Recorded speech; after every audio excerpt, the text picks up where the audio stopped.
Hi there, Zamir for NerdTube. These are my thoughts and some minor spoilers for Beverly Hills Cop Axel Foley, also known as Beverly Hills Cop 4. So we are going on a trip down memory lane here. This film, without doubt, is nostalgia bait, but I think it's done pretty well. Now, don't expect to watch the greatest film ever, but I do, in my opinion, believe that the film is definitely better than the atrocious Beverly Hills Cop 3. Now, we do get returning characters like Billy Rosewood and John Taggart and even Serge. They all have their moments in this film, but we get some new blood too. Joseph Gordon-Levitt plays Bobby Abbott. He's a new cop on the beat, wants to do the right thing. And Taylor Page plays a character called Jane, who happens to be Axel Foley's young, estranged daughter. And I say estranged because he wasn't really there for her while she was growing up.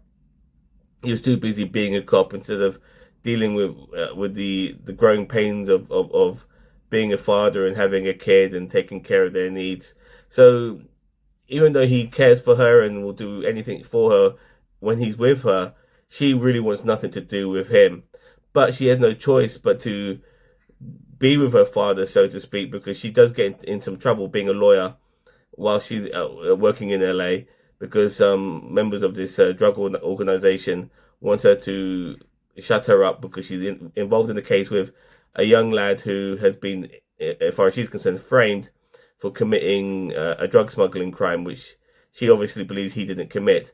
But the people who did commit that crime, they want her to shut up and they are threatening her life, which is why Axel Foley's back in Beverly Hills. Now, what made you love the original Beverly Hills Cop films was how Axel Foley would sink on his feet, just look at his surroundings, get an idea very, very, very quickly of what's going on, and just be able to adapt to that situation and outsmart the people around him. And you see that quite often in this, and it just reminds you of how brilliant of a man Axel Foley is. The guy is he's just so witty and quick witted that you have to admire his skills of just being able to get the job done. And there are times when he does maybe need a little bit more help from his daughter just to get things over the line because, you know, he's not a spring chicken anymore. And sometimes his schemes don't necessarily work as well as they used to. But at the same time, he's also a wise old fox.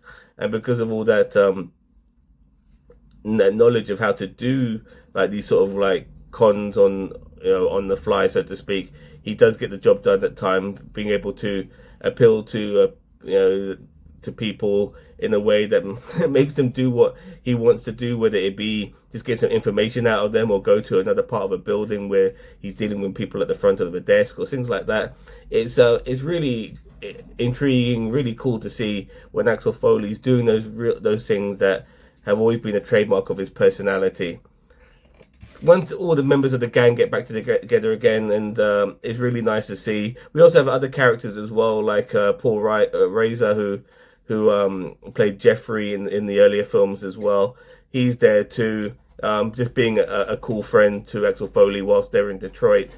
But obviously he's got his crew in LA as well. John Taggart now is the chief of police. Billy Rosewood, he's kind of like become a detective and he's doing his own thing.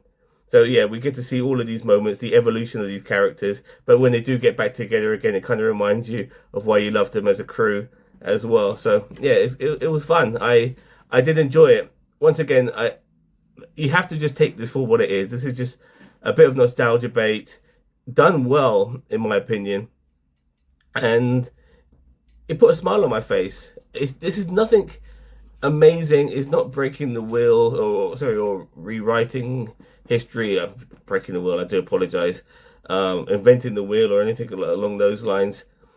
It's just a good film. Kevin Bacon is the bad guy in this. Does that bad guy role pretty well. You know, he's kind of like bog standard in that sense. Nothing too spectacular.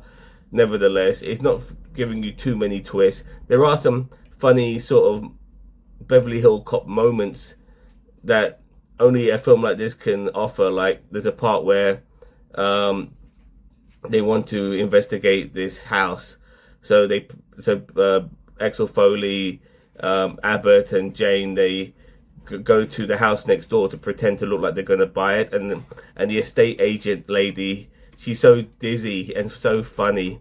It's just just a great scene, you know.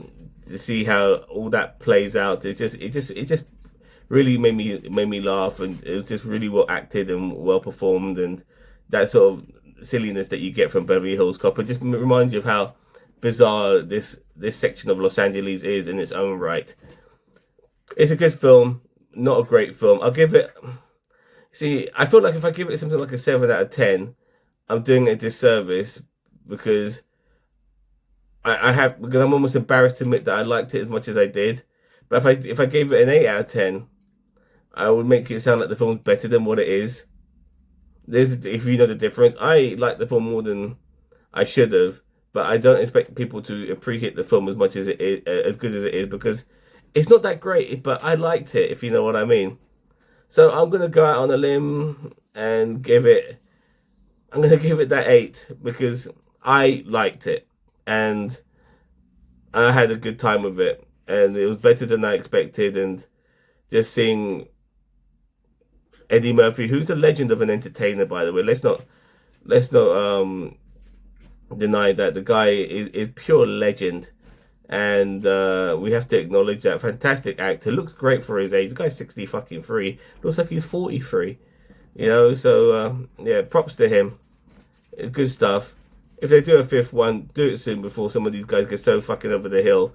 They don't look credible in doing any sort of action scene that they do, because Eddie Murphy just about pulls it off in this. But eventually, even he, as fit as he might be, he's gonna find it a bit hard to get on his hands and knees, like to cover from bullet fire all the time. So we'll see how this goes. There might be a 5th one. Who knows? I wouldn't say they necessarily set things up, but there's a decent foundation there for a 5th one if they wanted to do one. But regardless, 8 out of 10 is what I'm going to give it. I did enjoy this, and if you need to burn a couple of hours, this film will definitely do that. It is being 2 hours. I do feel that you could have shaved off a few minutes here or there. It could have been easily an hour 45 minutes. I think that would have done it more of a service. It does drag a little bit here and there. I do mean a tiny bit here and there, but with the character development and the relationship between Foley and his daughter, that does drag a little bit. But regardless, it's still fun. Just seeing all of these guys back together again, seeing a franchise that's kind of beloved to a degree, it's enjoyable. So I recommend watching it if you enjoyed the original Beverly Hills Cop. And also the soundtrack. The soundtrack is back. Like all the music, like they're not really trying to update the song. There are moments where they do use a little bit more modern music, but most of the time they're using the themes and tunes that were from the original Beverly Hills Cop films. So yeah, that's also a nice touch as well.